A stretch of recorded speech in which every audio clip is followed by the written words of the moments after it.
everybody. We are filming our true crime segment with our guest, who we introduced in our first segment for the six pack, Angela Mealy. And so we are very excited to jump into our true crime. And we got a full show today because criminals be criming. And we're calling this Criminals Do a Lot of Pointless Shit because the amount of pointless, not that there's ever a good crime, but sometimes you can kind of understand if it's like they're poor and they're stealing things, or like it's a necessity kind of thing, not like an athlete who makes tons of money, for example.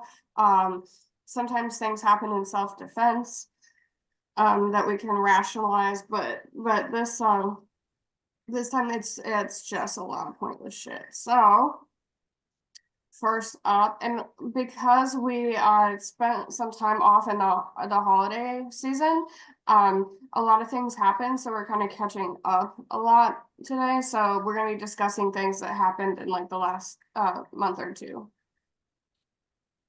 So first up, we got Andrew Ogletree. He had y'all heard about this one?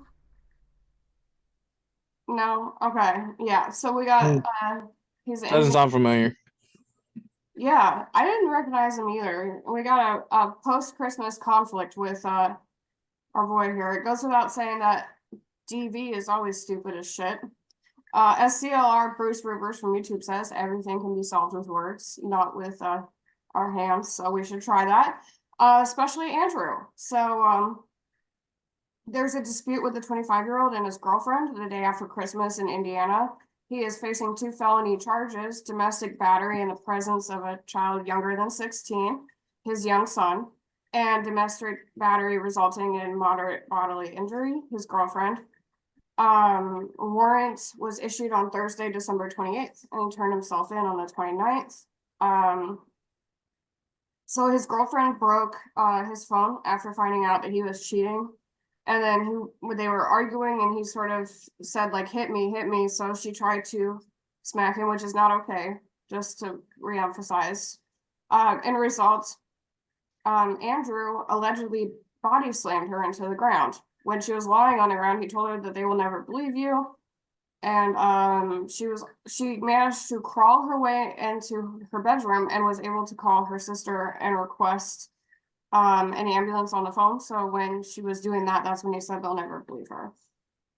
So when the police arrived, they found the woman crying in pain in an upstairs bedroom after the young son pointed out where she was in the house.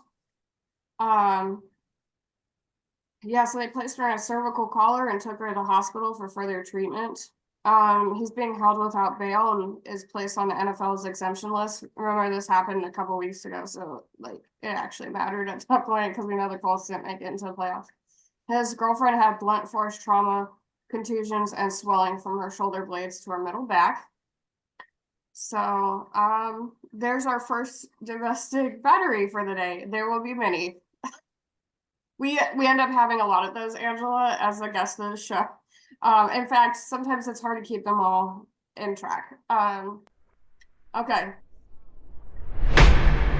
Mike Williams here.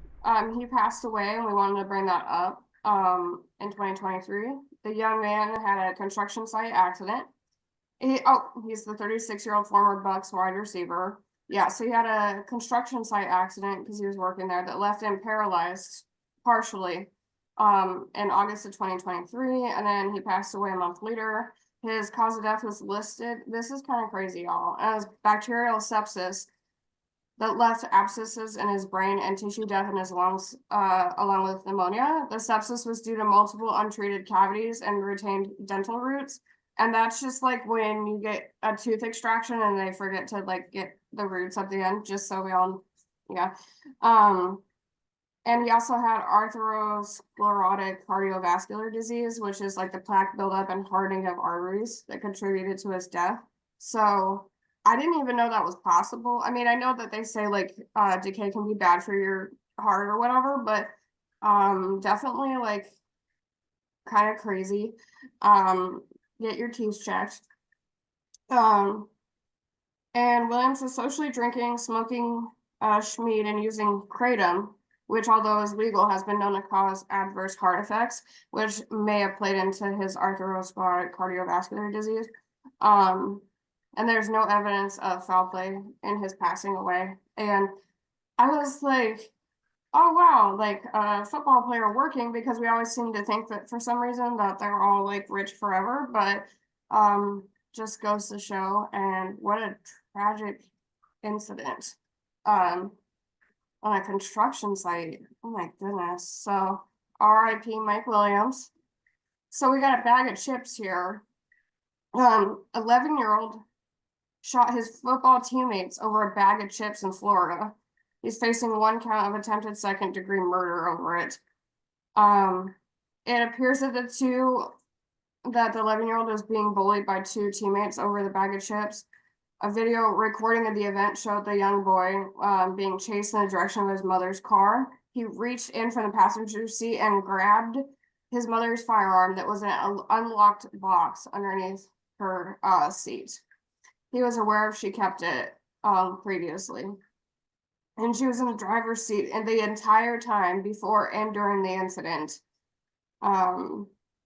The boy, known as Victim 1, ran and was stopped by another male 10 feet away from the car, and he turned him around because he's like, don't chase him to his car, you know? And then the 11-year-old got out of the car and ran up behind Victim 1 and then shot him in the upper back.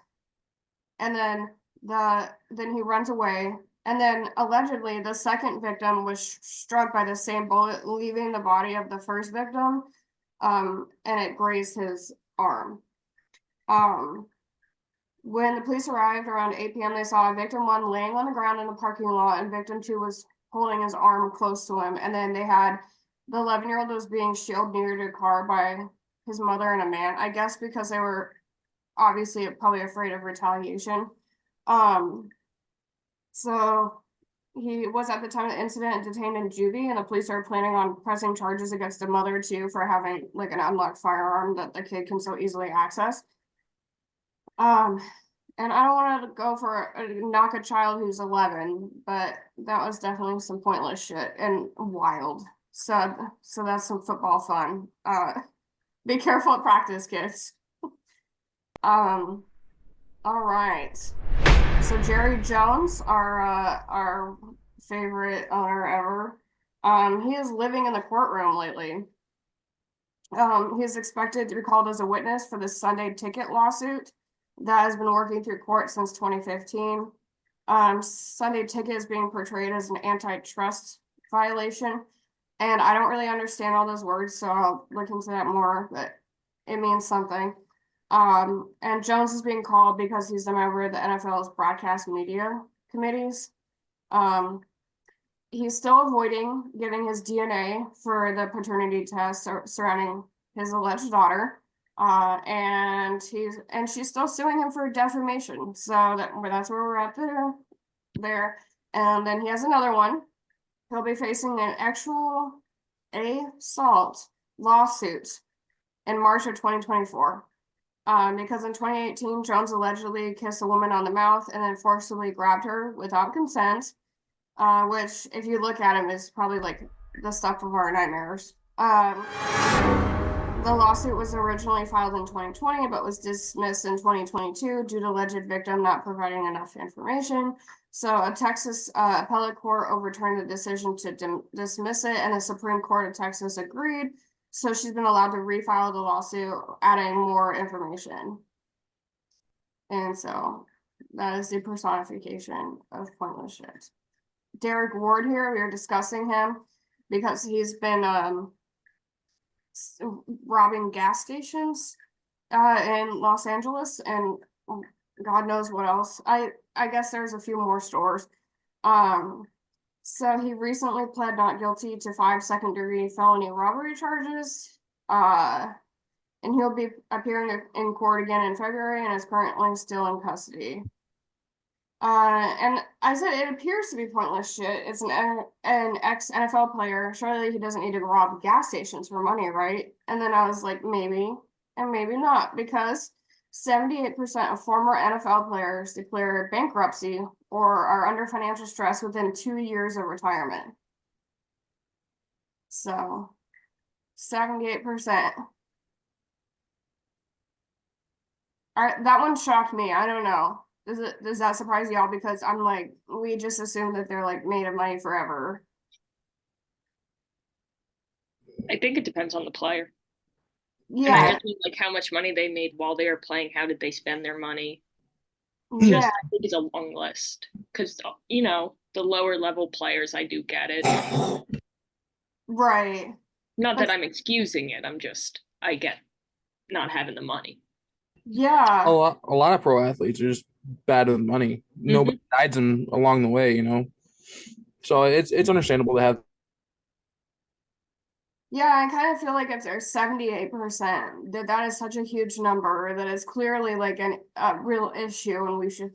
I mean, there's been an argument for a while that NFL should be helping more with like financial counseling, and I think this just goes to show because that is like a huge number. It's not just some, that's like the majority. So anyway, hopefully he can find another way if that's what he's experiencing. Tragic stuff. So Ray Caruth up here, I have him, we've been kind of following him because he got released in 2018, and the hitman he hired just recently passed away.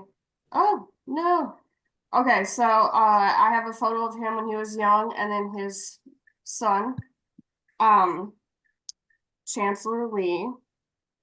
And so somebody did a little interview with him, like semi recently, and I've also been keeping up with the son as well. So he's definitely the epitome of pointless. Chancellor Lee, his son, and they look like twins to me, is the exact opposite of pointless shit personified, because Chancellor has cerebral palsy and was not expected to live a week due to the side effects of being inside of his mom when she was shot in a murder plot by his dad. Uh, Chancellor was an honor roll student in high school, and he graduated in 2021. And he has a smile ministry, his grandma says, because he lights up the world with his contagious smiles, which is just so cute. Chancellor is in the custody of his grandmother and will never be able to live independently. Ray still has never seen the son face to face and has sent him only a few $1,000s since he got out in 2018, despite owing millions. And in an interview after he was released, Caruth talked candidly about his life, except for any details about Chancellor's mom, Sherika Adams, and her untimely death. He said not the one thing that everybody wants to know about.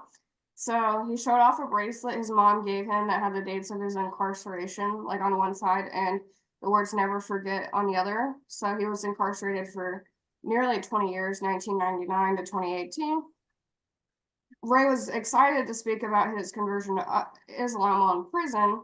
And I looked it up, and a core Muslim principle is the maintenance of a child is the duty of the father. So maintenance meaning financial. So just saying, if he's really excited about it, maybe, work on that part. Um,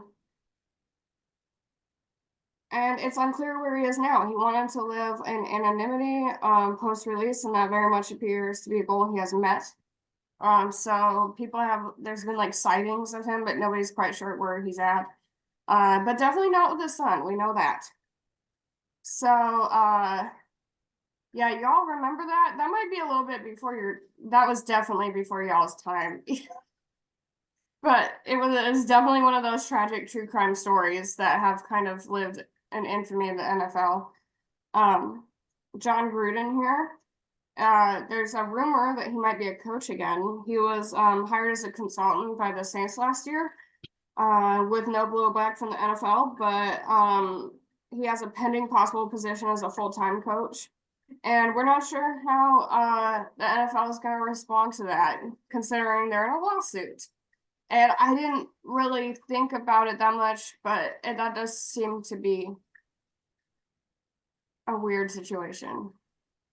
And in Gruden's lawsuit against the NFL, the Nevada Supreme Court granted a stay, so they temporarily stopped the litigation, and a status check is scheduled for January 30th. So the wheels of justice turn very slowly. We're keeping an eye on the lawsuit that has not really happened yet, because just so everybody's on the same page, the NFL wants to do it in like private, like an arbitration or whatever.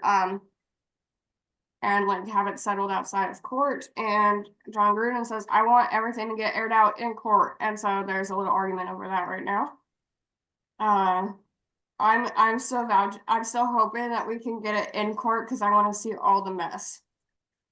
Because they'll have to provide all the information about the leaked emails, who did what, like it's gonna go ham. So, fingers crossed. So, Jackson Mahomes here. So the three felony counts of actual battery have been dismissed due to the victim being unwilling to testify. And I think this isn't really surprising since her business went into financial ruin because they lost so much after Jackson Mahomes had all this negative press, which I still cannot believe that they sided with the person who, not the victim, and like targeted them, and they even got robbed and everything. And so she's gotten a lot of hate for like just holding him accountable. Gross. And so it doesn't surprise me that she didn't feel like able or willing to testify with this jerk. So that's where we're at there. So he's still on the hook for the misdemeanor battery charge related to pushing the waiter who attempted to intervene on the battery. And he'll be back in court in March for that. And just as a little reminder for his lawyer, this does not mean that Jackson is innocent. It just means his victim didn't feel able or willing to testify in court against her alleged abuser. Yeah. And so recently he posted an elaborate birthday message to his mom showing a myriad of photos of the two together, captioning one picture, I have the best times with you by my side. Jackson captured another photo of him and his mother saying, I love you with all my heart. And I don't even think she publicly acknowledged them because like he's a nightmare for PR. So, but gross. And allegedly he's feeling even more in the shadows of his brother since Patrick and his college-age half-brother and wide receiver Graham Walker Mahomes is looking into entering into the NFL. And so I have a photo of them up here. That's Daddy Mahomes and Graham here. And Dad Mahomes feels like Graham looks the most like him. So I posted a photo because I didn't even realize they were related. So I can't see it, but and I digress. And I have a tiny violin for Jackson because literally nobody cares about your mommy issues and daddy issues. Chandler Jones here. Apparently he's moving from the NFL into the MMA, y'all. So that's kind of exciting. His brother John endorsed a change in career. Were y'all expecting that?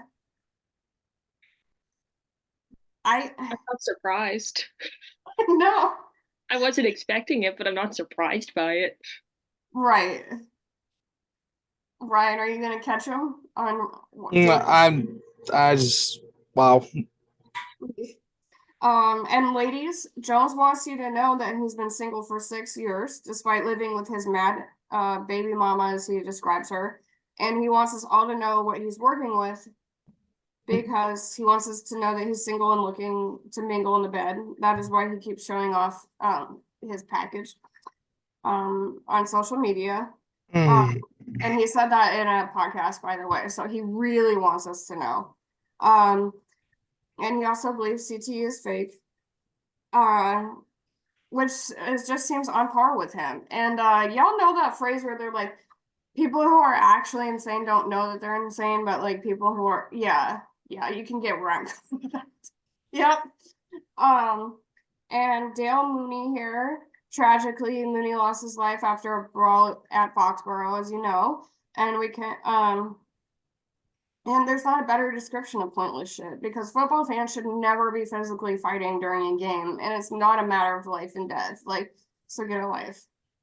Because I was at the Seahawks game when we got beat by the terrible towel carriers, and it was pretty much like shutting out our chances of getting into the playoffs. And although I wanted to possibly wrap a terrible towel around a neck or two, just kidding. you don't do it because it's not that serious. So, if ever the incentive was there for me to feel violent, it didn't come up and it should never come up. And this was earlier on in the season when there wasn't even playoffs. So like, get it together. But the consensus is that, so there's kind of the thing like how the fight didn't actually end his life because he had underlying health issues. So we've kind of clarified this.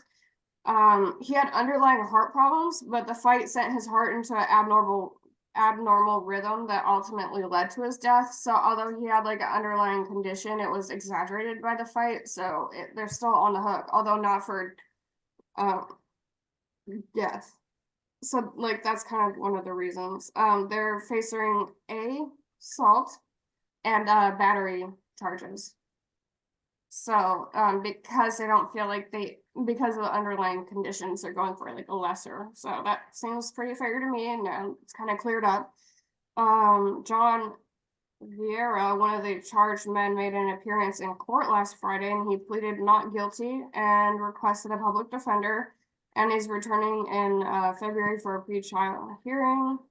The judge said, don't be around Mooney's family or the stadium at all. Won't be hard because they obviously didn't make it to the playoff. And Justin Mitchell, the other charged man, will be in court this upcoming Friday. Mooney was allegedly buried in Mac Jones jersey, and tragedy all around. It's hard to describe someone quickly, but a story about Dale Mooney says all we need to know about this man's like fantastic character, because I know we've been talking about him a lot, but I just wanted to add this little anecdote.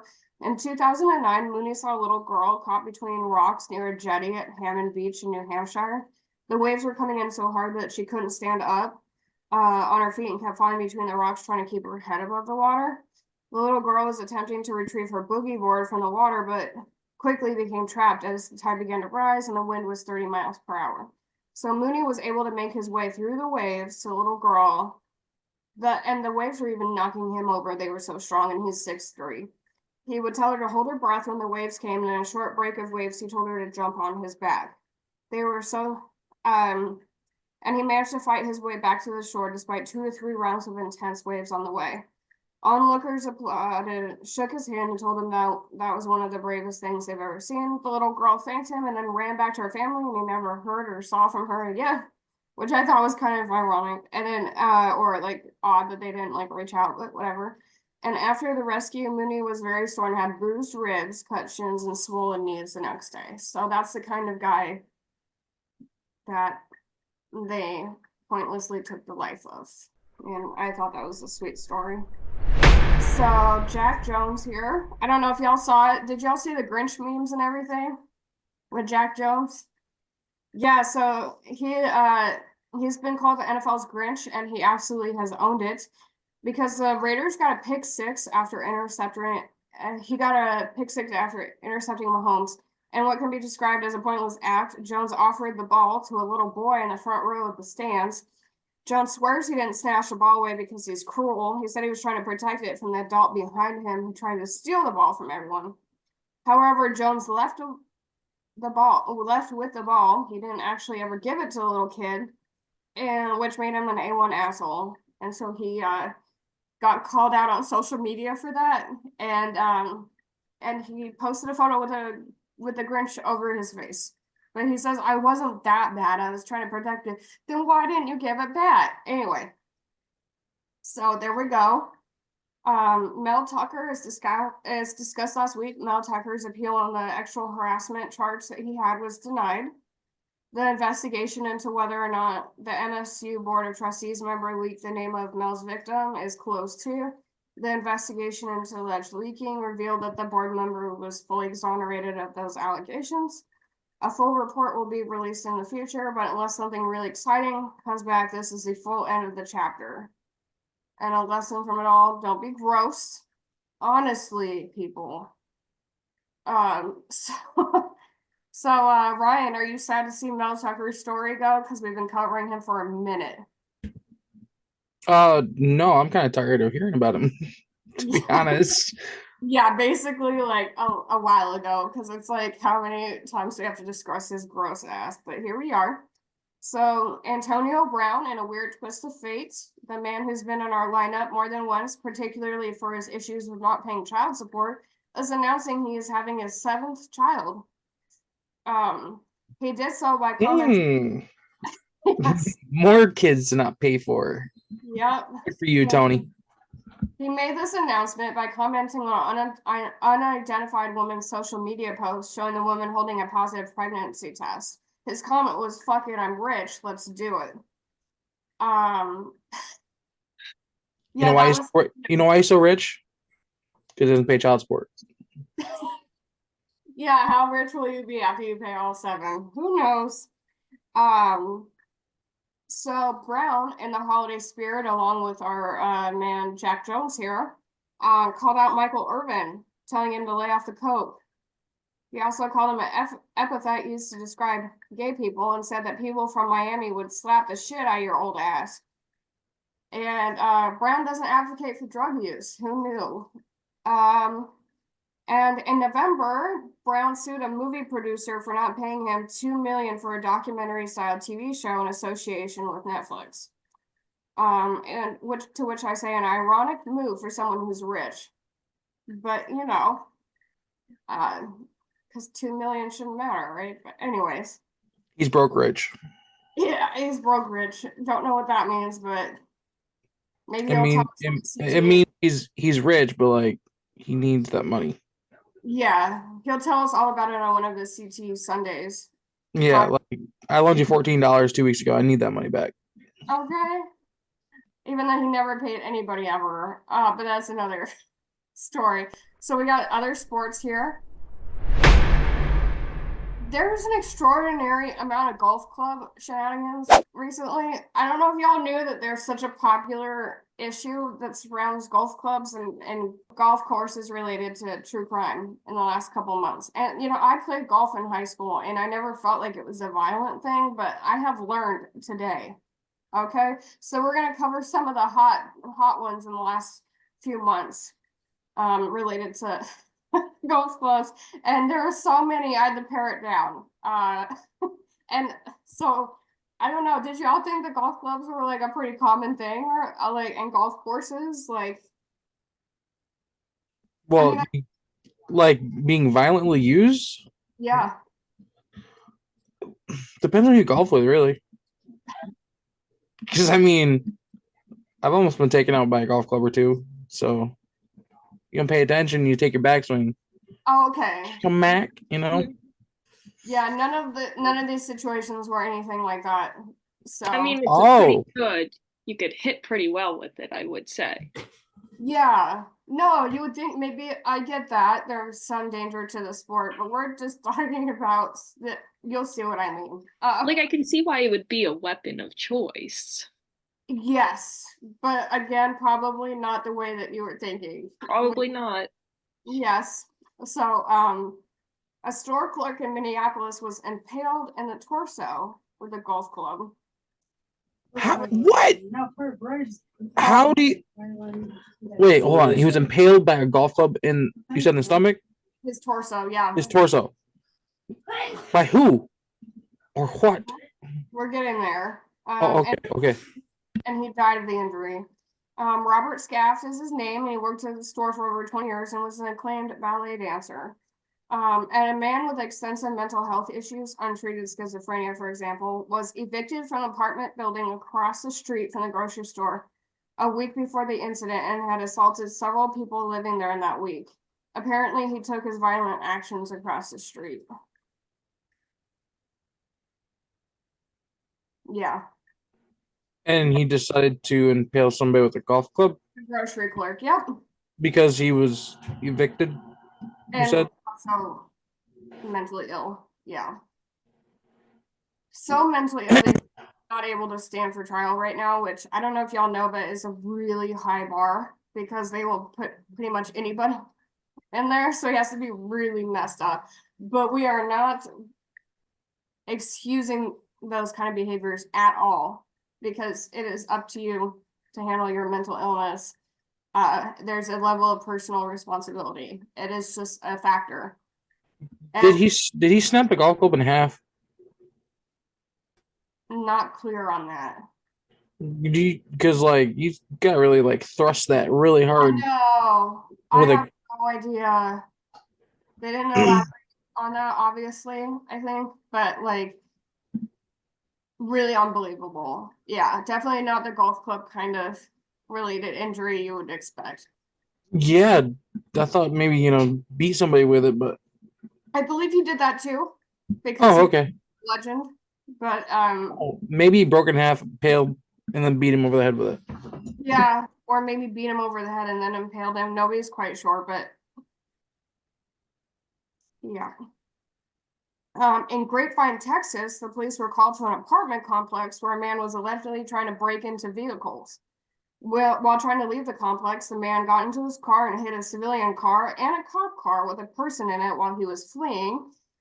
He then allegedly drove straight in the direction of the two cops who were trying to block his way, one of which fired a shot at him. It's unclear if he got hit by it. He then drove into a transformer, which caused a fire. And then he left the car, ran on foot, and was ultimately apprehended on a nearby golf course. And I'm like, Yes. the most wild, like, you hit two cars, one of which has an officer in it.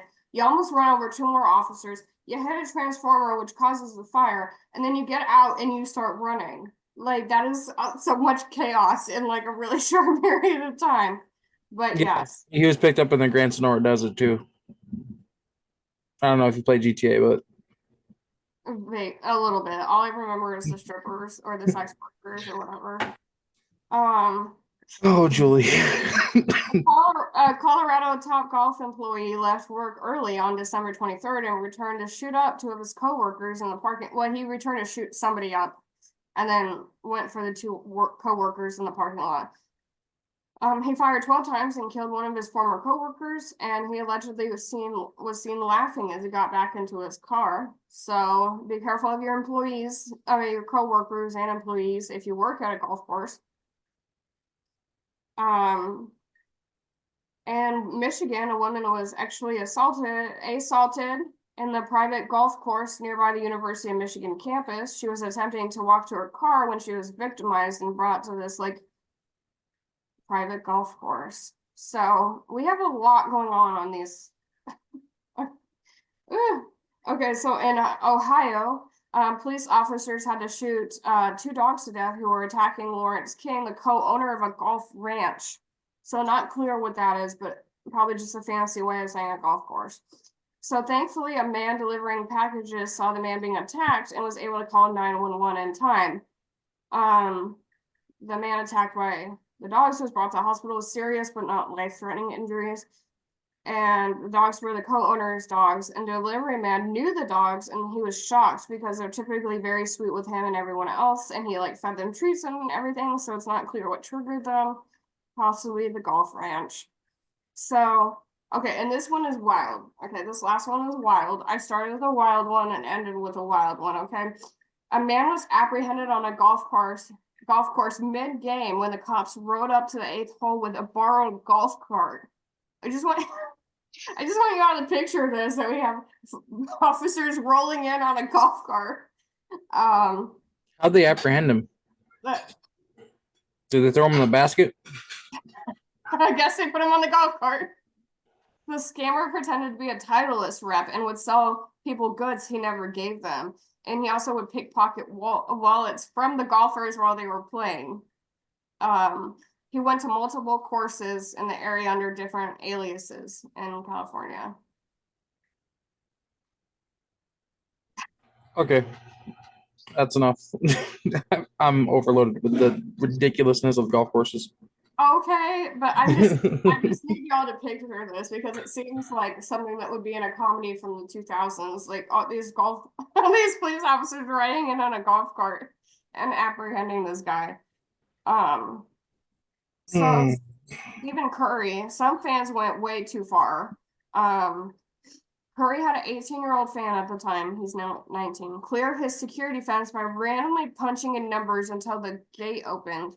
and took a self-guided tour around the mansion while the basketball players' children were at home. Neither of their parents were at home, but they were with a nanny. The nanny confronted him to leave, and he did. He said he was only looking for an autograph. Because by the time the police arrived and he was not in the residence, he just gave him a ticket for aggravated trespassing. To which I say, surely they could have looked at the security cameras that had to be there, but they didn't. And he didn't show up on his court date and was on the loose for 3 weeks. So he turned himself in about a week ago and has another court date in February. So that's terrifying, y'all.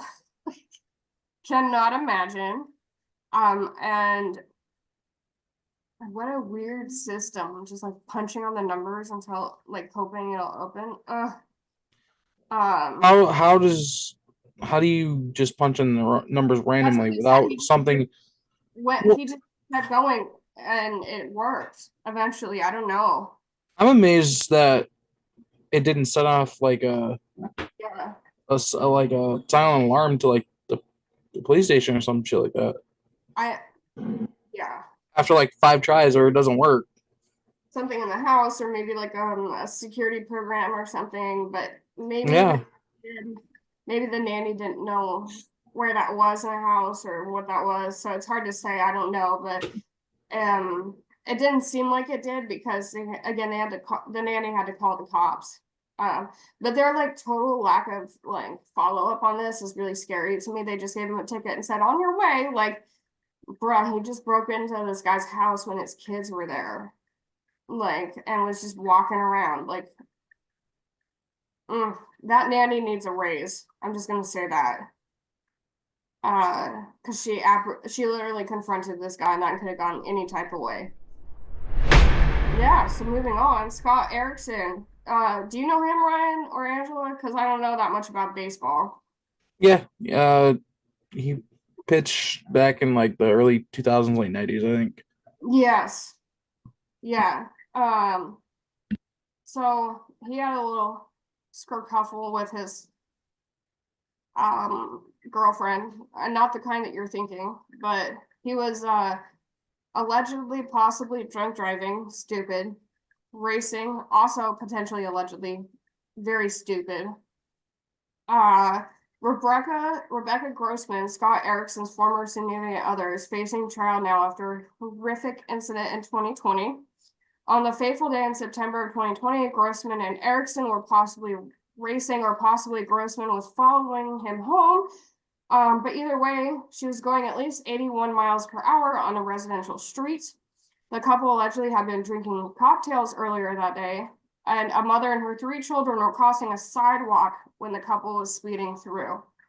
Erickson was going faster and was in the front, so he was able to swerve out of the way and avoided hitting the children. However, Grossman was slightly behind him and was not able to swerve, striking the 11-year-old and an 8-year-old in front of their 5-year-old brother and their mother. And they passed away, obviously. Grossman continued to drive for roughly a quarter of a mile after hitting the kids before her car shut down from the damage associated with doing that. Ew. And Grossman, 60, is charged with 2 counts of second-degree murder, 2 counts of vehicular manslaughter with gross negligence, and 1 count of hit-and-run driving resulting in death.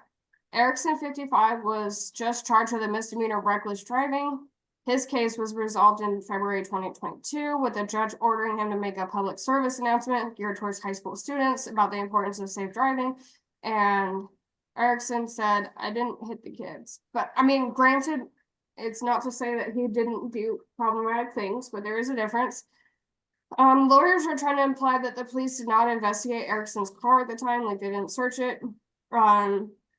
I guess they're trying to imply that he also hit the boys, because most of the people who saw the incident said it was her, but I guess somebody thought that he might have done it too. It's hard to say. There's no actual evidence of that though, and it's not clear why that matters, because if they both hit them, I mean, I get why that matters for him for more accountability, although it does not seem that that happened. It still wouldn't get her off the hook for her trial, so weird. But anyway, that's one of their arguments going into the case, and so we'll be following the case because it just started. And God, I mean, how tragic is that? The mom was able to grab the 5-year-old and dive away from the car, but she couldn't get all three in time. I mean, like, holy shit. So Josh Giddey, all of Giddey's charges have been dropped because the police were unable to confirm corroborating evidence for any of the criminal charges. If y'all remember, he was the one that was posting all the photos with, how old was she? 14, 15, something like that?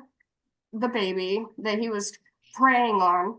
Yeah, she was less than legal age, let's just say. Yeah, and like by a long shot. So I'm just saying, like, he's nasty, like extra nasty with a baby. Gross. So anyway, I guess most of the time when he's been showing up at games, he comes to like a cacophony of boos, and I love that for him. But just kind of unfortunate, but that's where we're at there. So I'm sure we'll hear about him again because he's gross. And do you know how to pronounce his name? Because you were the one who told me about the coach, Ryan.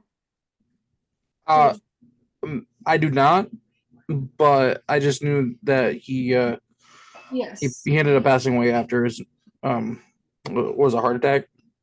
Yes. Yeah, I don't really know how to pronounce his last name. Well, I'm gonna go with Dejan Milojevic. The assistant coach of the Warriors, Dejan, passed away on Wednesday after being hospitalized on Tuesday for a heart attack. He was eating at a team dinner when he had the heart attack. So tragic. Our thoughts are with his wife, Natasha, and their children, Nicola and Masa, of course. Dejan was assistant coach for the Golden State for 3 years prior to his untimely death. And he had a successful career playing basketball internationally for 14 years and was named the Adriatic League MVP 3 times consecutively from 2004 to 2006. So, RIP. Danny Serafini. Do y'all know this one? Is he somebody? No, okay. He's also an ex-MLB player, and he was quite handsome back in the day. It is not this way anymore. And he's in hot water for a lot of pointless shit. He was recently arraigned for the homicide of his father-in-law and attempted murder of his mother-in-law in 2021 in California. He had an accomplice who took her own life, so he is on his own in the hot seat. It's unclear why the 33-year-old female accomplice was involved, if they were like romantically involved. Anyway, and as if those charges weren't enough, he's also been charged with child cruelty of a 3-year-old and an 8-month-old. There's no further detail on who the kids are or what happened, which is fine, but just a little adding on. So he's currently being held without bail, and the preliminary hearing for all this madness is scheduled for May of 2024. And I personally am kind of curious about why he was trying to take his wife's parents out, but was she like invested in this? Who knows? I have questions, not saying she was. I have a lot of questions, so I'll be following this one. Kevin Porter Jr., we've mentioned before. His little situation. He was arrested after allegedly strangling and repeatedly punching his then girlfriend. She fled the room and was discovered by hotel employees, bruised and bloodied. Again, it's like so hard to keep track because we've had other women fleeing from rooms with lots of, which we'll get into in a bit. But Kevin Porter Jr. was offered a plea deal by the NYC prosecutors. Quoting the DA's office, at today's appearance, the people made the following offer on the record. If he pleads guilty to assault in a 3rd degree, a misdemeanor, and completes abusive partner intervention programming or equivalent programming and abides by the temporary order of protection, he would be able to replead to harassment in the 2nd degree, a violation with a final limited order of protection. So, he may be pleading down his charges because originally I believe they were felonies, and now he's possibly going to get misdemeanors if he behaves himself and gets goes to counseling. So that's where we're at with him. And Ryan Rollins here in the middle, he's the one who's been like shoplifting at Target like a lot in Virginia. The same Target. So anyway, Ryan Rollins was waived by the Wizards last Monday, and he is currently charged with 7 counts of petite larceny after reportedly stealing from the Target in Virginia. He allegedly stole body wash, candles, sporting goods, and groceries. He believes in self-care, y'all. An NBA player stealing basic random shit from Target, definitely pointless as fuck. So, any thoughts on that, Ryan? Not really. It's just mind-boggling why these guys do stupid shit like this. Yeah, like, did you really need to steal body wash, candles, sporting goods, and groceries if you're an NBA player? I mean, at least he's making like league minimum, isn't he? Yeah, at least. Like He has to be. you have to be making enough money to not be able to have to steal from Bed Bath and Beyond. Okay. Like, he's an active player. It's not like he retired or something. Like, this man was actually, and he lost his job over this. Like, how dumb is that? Now he will need to steal from. If anything, you could have asked like a team trainer or something like, "Hey, can I get some of this stuff?" Like, Y'all give me some candles, please. like, or ask a family member, "Hey, give me I'd like a gift card." To, Yeah. you know, This man has enough money that he could get like Instacart it all to him. Like, he didn't even have to go into Target. dumb, If you have stupid. sticky fingers, if you know you have sticky fingers, just Instacart it. Because, you know, some people steal even when they don't need it, or like kleptos or whatever. It might be one of those people. But if you know that that's your issue and you want to keep your job playing professional basketball, then maybe you should like get counseling or just never go inside a Target. Frankly, I can see the appeal because who doesn't love Target? But yeah. I'm not a big fan. You suck, Ryan. Everybody loves Target. Angela, you love Target? I used to, but then they redecorated it too many times, and now I don't know where anything is. So my Target and me are not getting along right now. But I used to love it.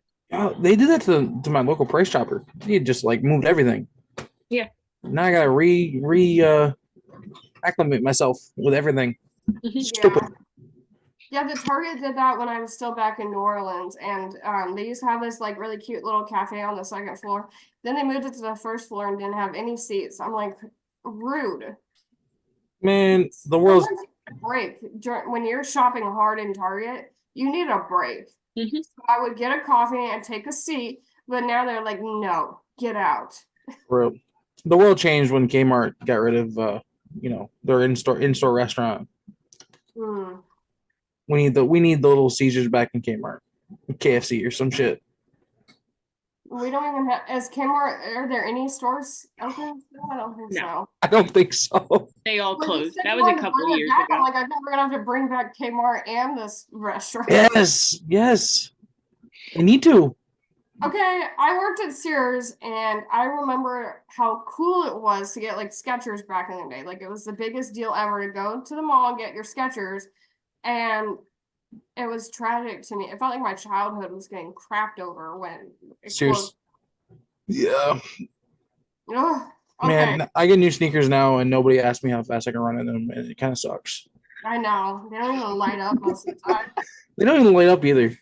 Okay, I remember like when we turned lights off and everybody would pretend to think it was so cool and I would like tap dance in them.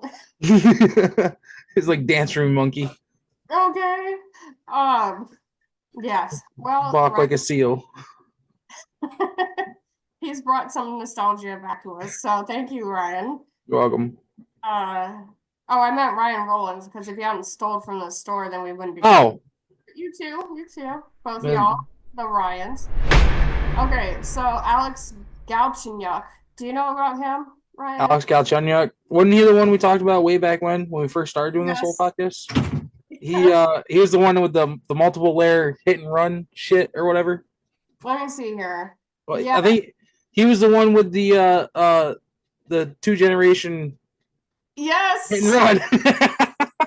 Yes. So just to reacquaint ourselves, he's in the NHL's assistance program. We discussed him back in July because he had a hit and run with a sign, and when apprehended by the police, threatened to call his connections in Russia to eradicate the officer's entire bloodlines. He also used racial slurs against the cop repeatedly.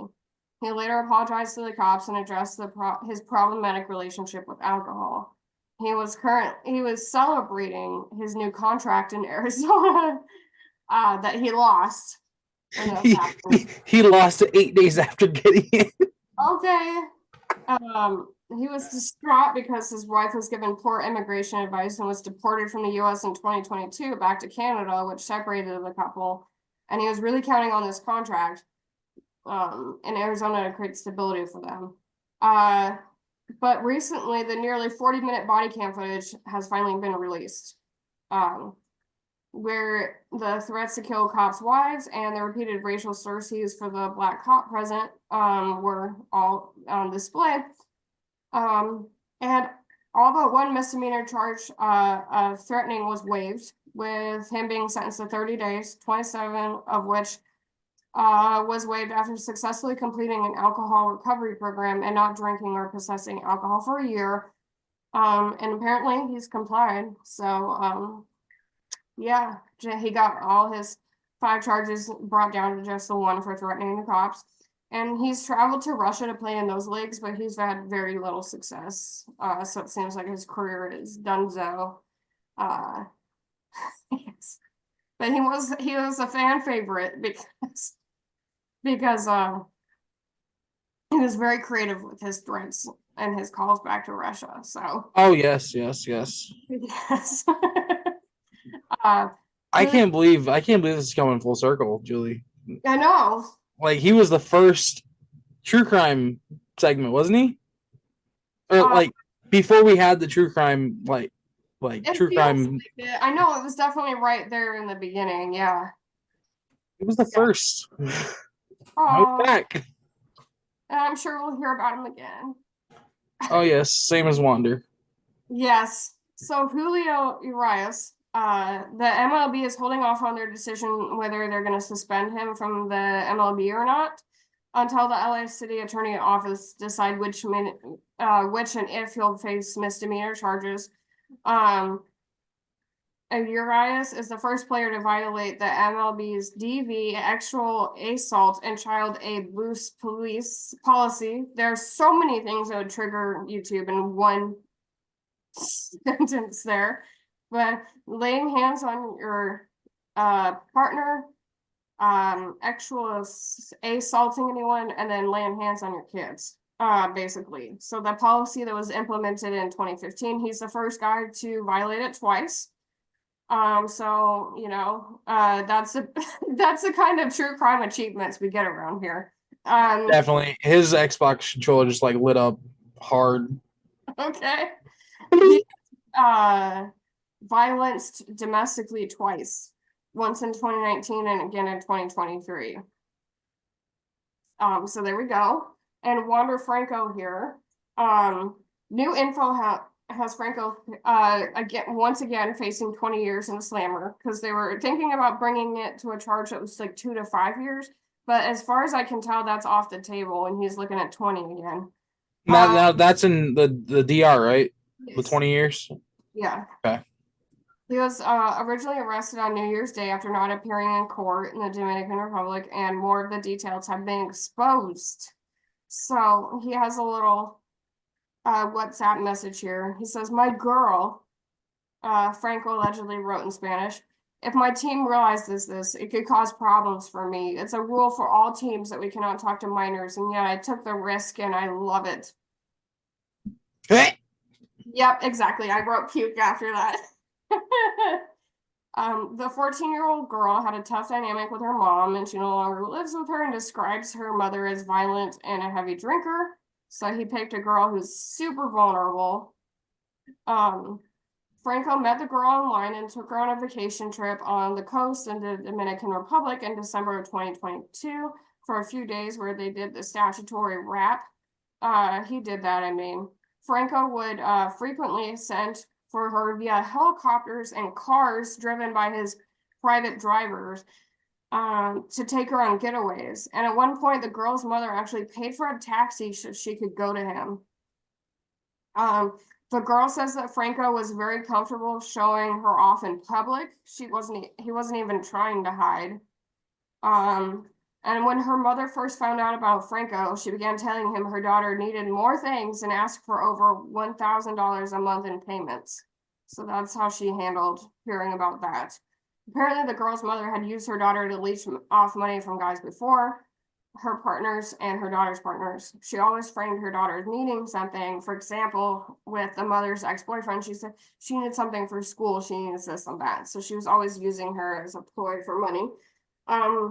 At the halfway point of their 4-month relationship, things got a little sour, and she ended up seeing other people.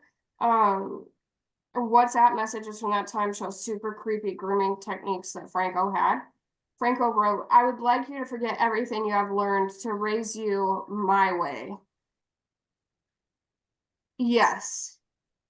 Yes. My boy. No. And she responded, "What is your way? Without love, without respect?" And Franco replied, "There is more to it, but you're just a girl and you don't know how to get along with me. That's why you failed. But I'll give you only one chance. You must be only for me. Don't look at anyone. I know you've been with someone else, but when no one will know how to use you the way I want."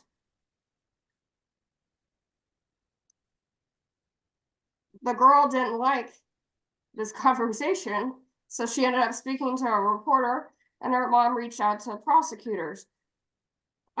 Because she's 14 and a baby with no lived experience, she felt bad because she didn't want to hurt Franco, and she felt he had treated her well. The girl no longer threatened to enter. The girl did threaten to end her life, mostly from like personal struggles with her relationship with her mom and everything. And she would, although the Franco situation has disrupted her life, and she wishes she could talk to Franco for resolution because she's a baby and has no lived experience. And there's a trail of money and goods that Franco bought for her and her mother with receipts to show. So we'll see how the Dominican Republic works to resolve this case. And that is, we all need a shower after that one to get the nasty off. Get off me! Just reading mouth cancer for me. Yeah. No. It's worse than ever before. I mean, it was bad when we were talking about it, but the specific text messages and messages are just above and beyond. He ruined his career. Yeah. Plain and simple. He ruined it. He was on par to be great. But now he could be facing 20 years in the Slam, and she's not the only girl, and so who knows how this can add up. He's only 22, but right now he's looking at, in his 40s or whatever, 30. That sentence could probably change here soon. Yeah, I know. He's probably looking down the barrel like 20 times 2 or 4. Yeah. And I know they were thinking about making it a lesser charge, but now that this information has been released, that's not probably going to happen. So. And deservingly so. Of course. Throw the book at him just for being nasty and weird. The text messages alone are gonna be like that. Yeah. That shit right there. That's evidence enough. You go away. Bye. Slam. Go to prison because everybody loves men in prison who do that kind of stuff. Like especially in the DR. Yeah, I'm sure they're gonna love that. They're gonna be like, "You're my best friend." Hey, what was it like in the show? Oh, hey, guess what? We're gonna beat you up tonight. Oh, that would be nice. That would be probably nicer than what he's gonna get. But Angela, any thoughts on this one? No, I think you guys said that one. I don't have words for that one. I hear that. Yeah, let's just like throw him in and lock away the key. All right. So, Milan Lucic. Lucic is going to trial on February 16th regarding his own domestic situation. My God. Anyway, he laid hands on his wife last year. There's so many DV cases we discuss each week, so I even forgot what happened. So here's a refresher. In November of last year, Milan came home drunk after a long night out, and he lost his temper with his wife, who he accused of hiding his cell phone. In frustration, he grabbed her by the hair and pulled her backwards. And according to our 911 call, he attempted to choke her. Although he told her she was not going anywhere after the incident, she left and was able to get to the condo lobby, where she waited for the police. They observed redness on her chest, and although she had previously mentioned him choking her, she denied it at that point. The police went up to the condo and they found Lusich drinking, and he said nothing had happened with no further detail. They found a broken lamp and glass on the floor in one of the rooms, and he was arrested without incident. He is now in the same program with Alex, the alleged cop threatener. So that's a club you want to be in. We'll be following what happens with the charges in February. There's going to be there are so many court cases in February that are coming to fruition. So, and our last guy here, Chance Comanche, he's had the most, and I feel like he looks like the sweet guy next door. Like he looks like he has a baby face. Like this kid looks like he got on an honor roll. Like, he don't look anything like what he did to me. And I know that you can't say this person, that person, because Ted Bundy was a serial killer and he, like, people thought he was a nice guy. So I know you can't say, oh, this guy doesn't look like a murderer. But to me, he looks like the kid who, like, probably, like, scrapes the snow off of his neighbor's yard, you know, like his neighbor's sidewalk, like the elderly lady. Like, to me, that's the kind of vibe I'm getting. So anyway, Comanche admitted to collaborating with his girlfriend to kill the woman that we've been discussing. By strangling her to death in Las Vegas, where the couple left her in a ditch. He claimed he did it like how the killers do it in the movies, and he said he strangled her with an HDMI cord while his girlfriend wrapped her hands around the girl's neck. The couple had planned the death for days before it happened, premeditated. You going in for your entire life, man. For days before it happened, finally doing it themselves after trying and failing to find someone to do it for them for $3,000. Should have upped the price. Come on now. Anyway, Comanche's girlfriend and the other young lady were both sex workers and ex-workers, and Comanche's girlfriend was angry because they had argued over a Rolex watch, and the now deceased young lady told other people that Comanche's girlfriend was a snitch who provided intel that put her ex-boyfriend in prison. Comanche's girlfriend told the young lady that Comanche was into some nasty things and wanted to do a threesome with his girlfriend and this other young lady. Because she thought that Comanche wanted some spicy actual stuff, she didn't fight when the girlfriend bound her hands together with zip ties. The couple threw in her ditch and covered her body with rocks after they saw fluid coming out of her mouth during the strangulation. Yeah, so there's a little bit more of the story because we had discussed prior they found this young lady in a ditch and that they thought that him and his girlfriend had something to do with it, but now we have a little more intel on how it happened. And I'm like, this sounds like a true crime movie, but here we are. This guy is a murderer, which I cannot really wrap my head around. Yeah, in like the most horrific way possible. So that is how we are ending the true crime segment this week. A lot of pointless shit that could have been handled a lot of other ways. Yeah, so now we're more caught up.